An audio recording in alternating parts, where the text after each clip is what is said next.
I think it's a matter of safety. And on the opposite side, I think those who oppose that mostly is mainly on the fines. And if there's anything done, maybe the bill could be changed a little bit to accommodate different people. But I think the I've been to stoplights where I've seen a guy go through and it was fast, and if he would have hit somebody, I think somebody would have got killed. And I've noticed at the different stoplights, even now when you're there, that people hesitate before they pull out, because I think they're in fear that somebody's going to be coming through the intersection.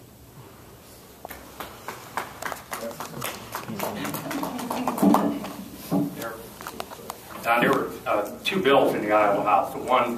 One's a constitutional amendment, and I know that is not going anywhere. But the other bill by Representative out of Waterloo has 22 co-sponsors. That did get signed off on by subcommittee, and that is a ban, complete ban of them, would go into effect July 1st. I don't know if that'll be debated even in the House committee, and then whether it'll be debated on the floor. But I have had some conversations with Senator Riley in the Senate, and he doesn't appear to, he thinks a complete ban is a little overboard. Now, there is a bill that we passed in the Iowa House last year, and actually we modeled it after Davenport because they do have signage on it. They also have our law enforcement vehicle, the mobile one, is clearly marked, and all the money that they raise goes back to police overtime. So that way, it would, I would rather have our police out looking for human traffickers or rapists or robbers. And to me, if you obey our speed limits and don't run a red light, you don't get a ticket. It doesn't take your picture. So thank you. Anyone else? Again, the reason some of these bills come to us have absolutely nothing to do with Scott County. And this is, again, a good instance where there are areas in Polk County and apparently Waterloo where they have actually put the red light, the speeding cameras on rural roads and taken the speed limit down to 20 to increase the money that was coming into the different coffers. So, when you get these bills, you're wondering where they come from or who's the ones that are complaining. But I guess there are some egregious cities that are basically not into it for the safety component. So I don't know if we can come up with some kind of hybrid. It always seems like when we try to address some of these problems, we take a hammer and we absolutely make the problem worse rather than better with some of our solutions. Don is actually on the Davenport City Council when we first got the speed light cameras, and I remember the debate that we had. The issue is that if they're going to be used for public safety, I think most people can agree that they have some good components to them. It's when they're used as a cash cow that we usually have questions. Remember when Davenport, they had their speed light camera right in front of the armory there on Division Street? And then 4 blocks out, you had Williams Junior High School. So everyone was slowing down in front of the armory, and then they were speeding up in front of the junior high school when the kids are coming out. And I remember throwing a fit there on the Davenport City Council. You should probably have people slow down where the kids are, just a thought, rather than where the armory's at. But the same thing, Cedar Rapids had put their speed light cameras on the interstate. The intentions are to make the public safer, not to put them on an interstate that's actually financed by the federal government and the state government for the city to actually gain money off of. Sioux City has a fine of $195 for their stoplight cameras. I mean, some of these city councils, and if Davenport, I think in the long run, we did it right. We found out what they were used for. We put them in intersections where they could make the public safer. We moved those cameras from the armory down. Now they're in front of Williams Junior High where they should have been to begin with. Yeah, we did some good stuff. The cameras out here on Locust Street, we've got them in front of High D, but we don't have them in front of Davenport West High School when everyone's trying to run across the street there at about 2:45 every afternoon. So in a way, if city councils were using them in the right way, absolutely, put them back in the public safety general fund, yeah, they make complete sense. In these bills, you'll notice even in the TIF bill, we always throw you out the nastiest bill possible, and then we modify it and we bring it back to something that's reasonable. I think the complete ban is something that can be worked on. I think it was a way that the legislature could send a message to some of these city councils saying, use them for public safety, use them for social good. Don't use them to pad your general fund coffers. I think the biggest question surrounding the safety cameras is the constitutionality. If you were to be prosecuted, if it was pushing the thing to the limits, whether it would stand up in court, because there is no direct identifier, to the person driving. It was their vehicle. Who's the one that is charged? Who isn't? The chair of public safety is a former highway patrol district commander, and that's the one thing he keeps bringing up all the time. I really am just, I'll be surprised if Dave brings it out of committee, to be honest with you, but I know that he does have questions about the constitutionality of it.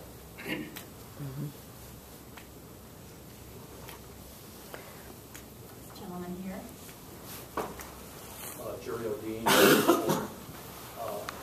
As you're aware, the Davenport City Council has raised the property taxes, as was discussed earlier, and the crux of it is the pension fund for police and fire. The pension fund currently is funded at 82%, which long-term is unsustainable.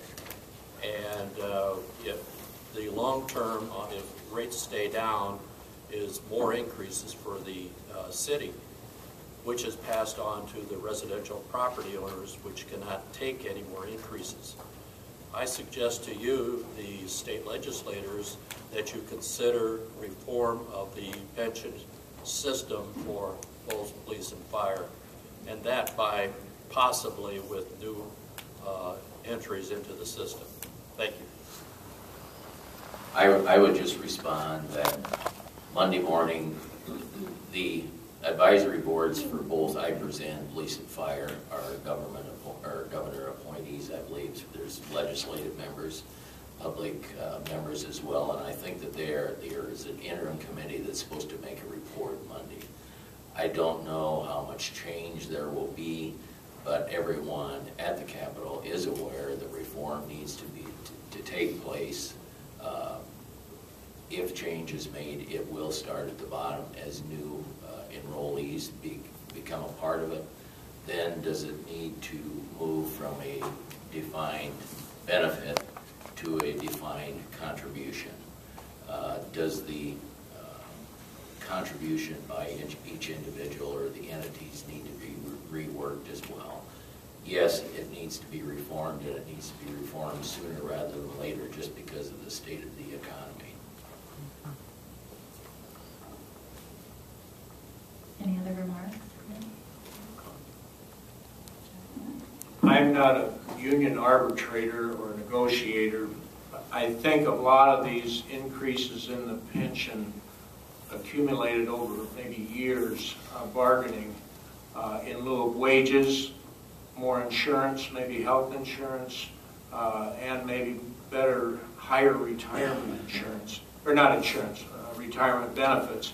The good part of this for the union people is if you aren't taxed really on a benefit like you are taxed on your salary. So this has sort of grown over the years up to 82%, and it comes now we have to pay the price.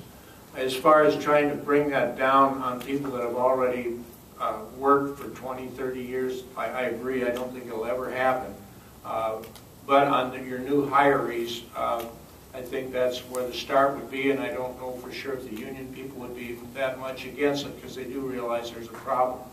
I did submit a bill, an individual bill in the Senate addressing this, and it was to raise the new hirees 1%. From 9.4 to 10.4 on their contribution rate. And then it also included the 3.94% state contribution towards this to put that back in place. They did take that off 4 or 5 years ago, just gradually reduced it. And by 2013, it'll be nothing. I think this year the contribution is $750,000. So it's sort of a drafted bill. It's not in a form. I sent my specifics down along with the League of Cities recommendations on the 1%, and it'll be amendable. There are a lot of different things could be put on that bill, but that's sort of where it is in the Senate. I am on Ways and Means, so it may come through state government or Ways and Means, so I'm not sure of that either. So, thank you. Sean? Any other questions? This gentleman in the back. I've got a question related to the issue that was just brought forward. My name is Jason Roth. I live in Davenport. I'm also a fire union rep. So, Joe, thanks for addressing this question somewhat to us. The question I'm going to have for somebody up there, and maybe Representative Olson could talk to it a little bit, but how do you successfully inform the community about the realities of a pension system that is expensive to the community and provides benefit to your public safety 411 employees, and do it in the forum where it has correct information? The question that brought this forward mentioned that our system was funded at 82%, and the system is funded at 100%.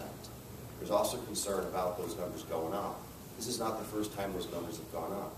To talk about the Social Security thing and change that reform, there are some real positives to the system as to the way 411 is funded for both the city and both the community. Right now, it appears to be a huge issue. Time, Jason. Okay, so the question is, if you reform Chapter 411, how would you do it, and would you push the defined contribution thing, in which I think I heard somebody speak of yesterday at the forum?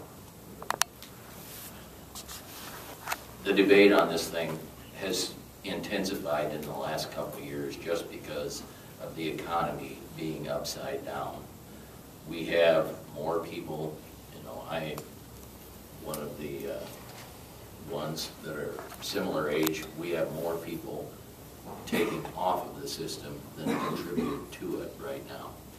And so I think that you have to sit back and look at the whole compensation retirement package. It's not going to be a quick, easy fix, and there's going to have to be give and take. All the entities are going to have to be a part of it, and it'll have to be addressed because we're at the point of struggling to sustain the funding of the program. And yes, there is incorrect information that has probably been floating around, but for those of you sitting out there, they do not receive, they're not involved in the workman's comp program, they do not receive Social Security. This is their one-time pension, those of police and fire. And it was taken over by the state, I don't know, in 1990 or 92, something like that. And it's just a limited number of cities that are affected by this as well. So it's a very complex system, and something needs to be done to address it because it's just short funded right now, it's long and short of it. A couple things. The fund itself, I think, right now is funded at 75% of being fully funded. The 82% you mentioned was if you do 22 years, you get 66%, I think, as far as your retirement benefits. Depending on your age, you can go another 8 years at 2%, which is another 16%, so your maximum retirement would be 82%. I tried to figure out any ways we could get by with that. The only thing I could see is if you'd hire an older person that would go 22 years and you'd be up to the maximum age of 65 before you'd have to quit. But you get into Civil Service Commission, you can't fire somebody, you can't say like you're in the Army, you're in there 20 years and you can retire. Well, you still can stay in the Army. You could say, well, if you're in 22 years, that's all we're going to hire you. You can't do that, though. I asked Alan Gard, I asked Tom Warner, who's a legal, city legal. I'm not too much into hiring or arbitration, like I said, but if you take the early out too and pay them a bonus for that, like we did with the state, then your health insurance comes into play, and COBRA and all that, and it just gets complicated as heck. So I don't know. I got a question. I just want to make a point there in terms of age-wise. The average age of the member in the system enters the system at 57 years, 7 months, 8 months. The average age of that member then deceased dies at 64 years, 6 months. So when we talk about terms of how you put these two things together, we don't even make the Social Security minimum in our average age of death. Another factor. Yeah. I mean, I think I was, yesterday at least, one of the ones that said if we're going to reform the system and have a defined contribution as opposed to the way we're working it right now, we could possibly look at a combination with allowing the members to also participate in Social Security, which then increases the amount that employers have to pay into the system. And the whole reason that these people do not have Social Security is then there's no employer contribution. They took that money and put it in the system. It worked really well for lots of years until we screwed it up at the state once again. Because that took any right from the cities to bargain and help this system. That said, now I think we all recognize that we need to put all options on the table. We need to make sure that the system is secure, because for the most part we want to make sure that these people are able to get the retirement benefits that they deserve. But we also have to make sure that it's economically sound. And the actuaries, I think, do use a shorter lifespan, which, you know, you guys need to work on the lifespan thing, because I don't know why your lifespan's so short, but we need to work on that one. Anyhow, there's lots of things that need to go into it. I don't think they find out. I think what's compounding this too is the the low returns on investments. But I also know, and I'm sure you're aware of it, that Senator Danielson is working on a proposal. It's early in the process for the state to live up to the promises we made, which we're not doing right now. So I'm going to be following that real closely with Senator Danielson. Any other remarks? While I already lost you once, I just wanted to make the projections, the overly rosy projections of 7% a year return on your fund. I don't know anybody that's gotten 7% return on their retirement plan in the last probably